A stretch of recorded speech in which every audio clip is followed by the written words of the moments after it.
much. We issued the call and you have come, and it is a resounding vote of confidence. I am so grateful for your support, and thanks to the media who's here as well. We've asked you to attend here today to set the record straight. The distortions and the outright lies coming from Bruce Porter's campaign are having a corrosive effect on our community. 3rd District voters deserve to know the facts behind Bruce Porter's dark and deceptive campaign. It's disrespectful and exploitive to distort my record for his own political gain. Our residents deserve a county supervisor they can trust and who will tell them the truth about the issues and challenges we face. Today you will hear why Porter's claim that I'm diverting money from the schools is a blatant lie. In truth, I've been a stalwart defender of our schools, our libraries, our youth. In contrast, Porter, as a school board member, failed to negotiate for additional funding from the Chumash tribe, which was solely within the purview of his board. And you will hear about my true record fighting for the environment and against climate change. Bruce Porter tries to characterize himself as an independent voice and tries to portray himself as the environmental candidate to the residents of Isla Vista. But the facts demonstrate just the opposite. Bruce Porter has taken hundreds of thousands of dollars from the oil industry, both in his failed 2016 campaign and again during this race. Just recently, oil contributions totaling $58,000 so far were funneled to Porter backdoor through the Santa Barbara Republican Party. It's time for Bruce Porter to stop lying and reveal his true self. He claims he's not affiliated with a party, but the party's giving him all this money. Bruce Porter tries to portray me as working to destroy jobs in Santa Barbara County. Another lie. I've worked successfully to elevate economic development in Santa Barbara County. I'm working to enhance broadband internet in North County and to partner with nonprofits and university to enhance tech sector and aerospace opportunities in both Lompoc Valley and here in South Coast near UCSB. I also just voted to approve the Strauss Wind Project, which will create hundreds of new jobs. My work to protect local jobs has earned me the support of local unions, including the Firefighters Union, some of whose members are here and will speak today. The firefighters know that I will ensure that they have the resources, training, and support to protect families and homes across Santa Barbara County. Enough with the lies and misinformation. Santa Barbara County deserves the truth, and that's what they're going to hear today. It is my great honor, great pleasure to introduce Bill Cirone, a Solvang resident in the San Ynez Valley and 34 years, the longest serving superintendent of schools in the state and our superintendent in Santa Barbara County.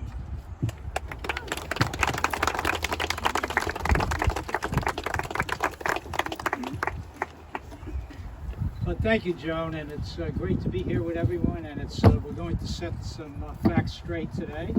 And I want to begin by briefly describing the environment in which this campaign and all campaigns, as we know, nationally, statewide, and locally, are operating today. Campaigns have become, as we know and as we're seeing, and why we're here today, mean-spirited. They distort public records. They manufacture fake news. They even distort photos and mail us. While one of our opponents, or one of Joan's opponents, has chosen to play by these rules, fortunately Joan has not. Joan has stayed true to your idealism and principles, and I want to point out, Joan, for anyone that may not know, that you served as the director of public policy programs at the prestigious Claremont Graduate School, and now, as I see it and as I know you, you are modeling what you taught and what you espoused. On the Board of Supervisors, Joan, to me, has been a model of an elected official. Thoughtful, low-key, listens to all sides, brings people together, willing to take on the most difficult issues, always seeking common ground, always viewing government through the lens of advancing what's best for the community, its children and families. She understands and practices that a good society is not one that ignores individual differences, but one that deals with them wisely and humanely. And perhaps most important, Joan always acts with integrity. Wave that integrity sign. It's an important one. And this is not new. Joan's always acted passionately and publicly on her beliefs, whether it's the environment, whether it's good government, whether it's helping those in need, or whether it's children or education or families. And just let me give you a few examples because I think they're important, and then I'll get on to Bruce. Joan has quietly served as a court-appointed special advocate for 6 years, and that's working with some of the neediest children in our county, and that work really makes a difference. And when elected to the Board of Supervisors, she immediately joined the First Five Board, recognizing that the best way to impact the future of young children is to provide strong wraparound services for the first 5 years of life. Joan served with a passion, with understanding, and with skill. And she's been involved in safe school routes, nutrition, all kinds of education issues, and so much more. This is why I am as disturbed and appalled that one of her opponents, Bruce Porter, has stooped to the distortion and lies that seems to be the norm in today's political environment. Specifically, the Bruce Porter campaign is alleging that the Santa Ynez High School District lost money because Joan didn't negotiate for Santa Ynez High School District with the Chumash on the Camp 4 issue. It also alleges that she failed to act on behalf of and negotiate for the school district for the Exxon pipeline money. As a former school board member and of that district, who actually served well during his tenure, Bruce knows that a supervisor's job is not to lobby for the district with the Chumash. The Board of Supervisors has no jurisdiction. It's really the job of the elected school board and their superintendents. And I might add, and I don't think most people here know this, as a matter of fact, that indeed did happen, and that the local district, Santa Ynez High School District, which is the district that Bruce served on, did negotiate quite well with the Chumash. In fact, they received over $3 million to rebuild the football stadium. They received another $350,000 recently for the new aquatic center that's under construction, and there are many, many, many other examples. The Chumash have always given grants to many school districts for Chromebooks for their students, grants for teachers, and so on. And the Lompoc district, high school district, received a grant for $450,000 for their football stadium. So to talk about that the responsibility for negotiation is Joan, or for that matter any other supervisor, is really, I mean, it just, you would expect someone who hasn't been around education, you could understand them saying that, but this just doesn't make any sense. And if my recollection is correct, the Exxon Mobil pipeline issue preceded Joan, and the decisions were not made during her tenure. So you can't hold someone accountable for something that she wasn't there for or sitting at the table at the time. And I could go on, but I really think this is a good place to end, because I think I've made the point. So just ask yourself in closing, do we want an elected representative who represents people with a record of bringing us together, working for the common good, and acting with integrity? And that word is important, integrity. Or do we want someone who is playing by the so-called new rules, letting his campaign use false attack mailers, including distorting the facts, creating fake news, and even distorting photos of his opponent? Isn't this what we abhor today in politics? A quote in The Independent describes the approach of the Porter campaign best, and I quote, he blatantly sought to discourage Isla Vista residents from voting in Isla Vista. In fact, he bragged about reducing the number of registered voters in IV. If that isn't voter suppression, what is? End quote. This is doubly sad coming from someone affiliated with education. Thank you, Joan, for running for re-election. Thank you for running with such integrity, and thank you for representing us all so well.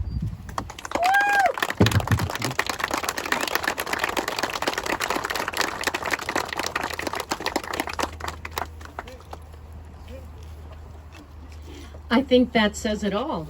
However, we have Katie Davis, who is the chair of the Santa Barbara chapter of the Sierra Club. Katie?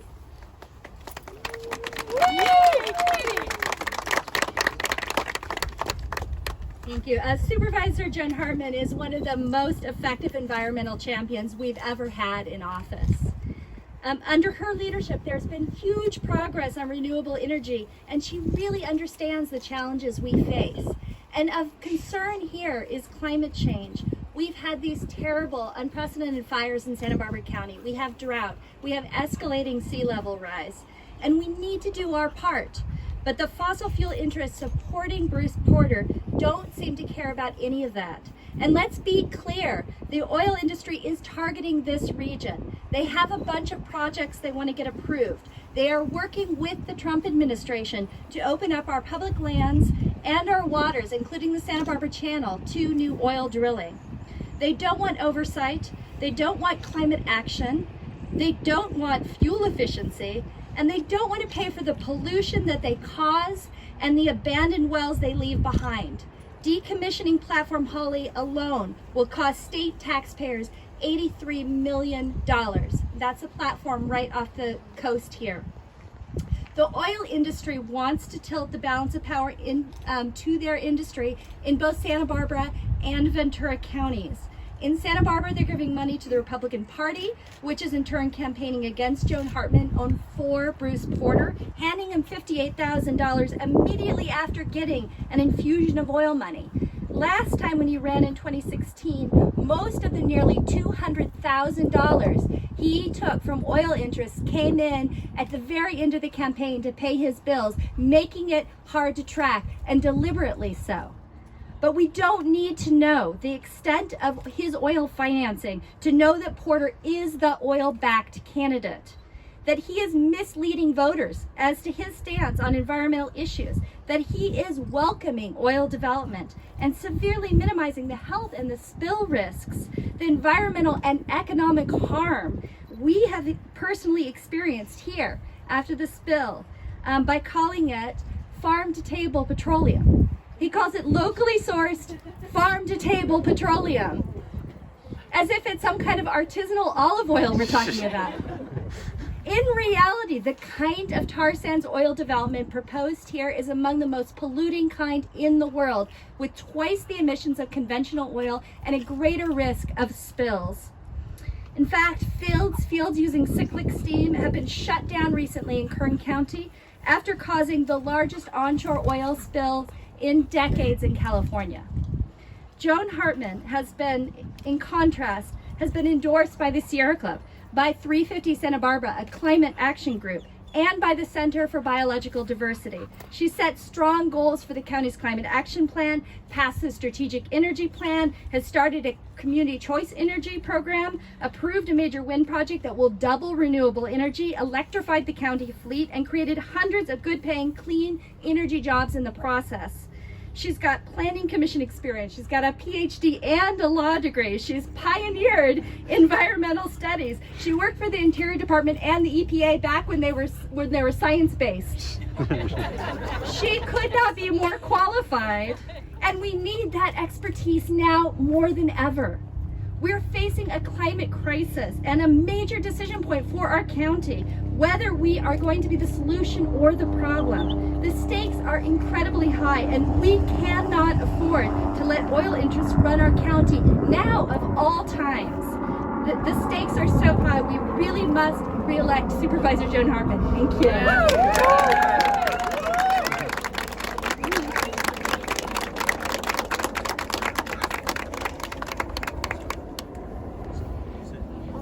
Katie said it well. I mean, there is everything on the line in this election on this seat. I'd like, as our last speaker, to introduce Hugh Montgomery with the Santa Barbara County Firefighters Union.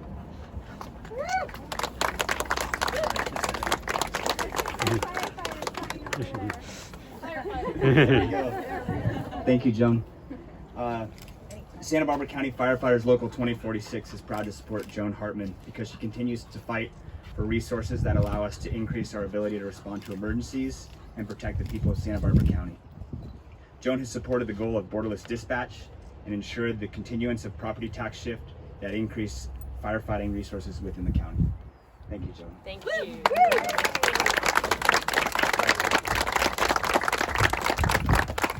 And the Black Hawk helicopter that'll fly at night. I just want to acknowledge some VIPs who are here and thank everybody for coming out before making a few closing remarks. Gail Marshall, James Kyriaco, Lauren Hansen, Luz Reyes-Martin, Bill Rosen, Cynthia Brock, Bob Geis, Paula Perotte, Kyle Richards, Stuart Kasdin, and Bob Miller.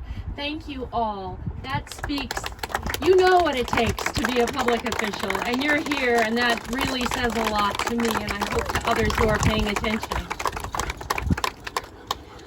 Serving the last 3 years and 2 months as supervisor has been the greatest privilege of my life.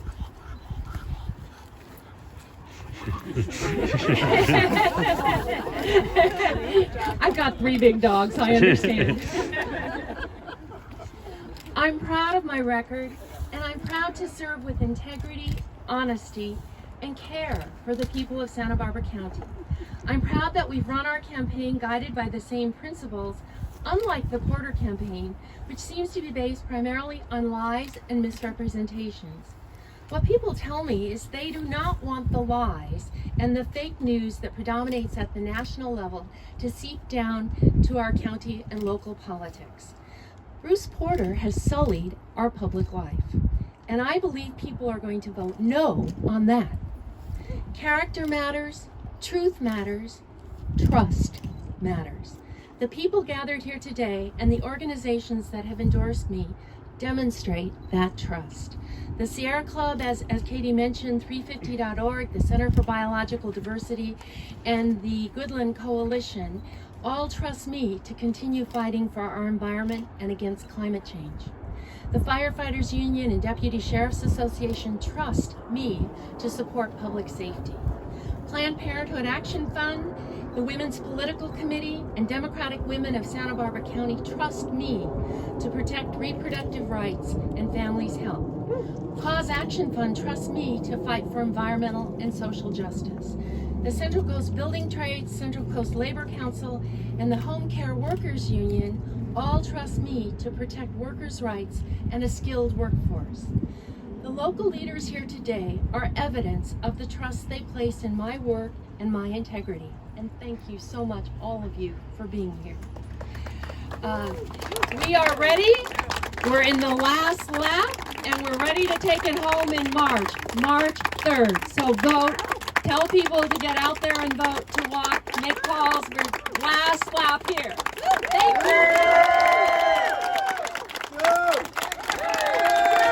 Thank you.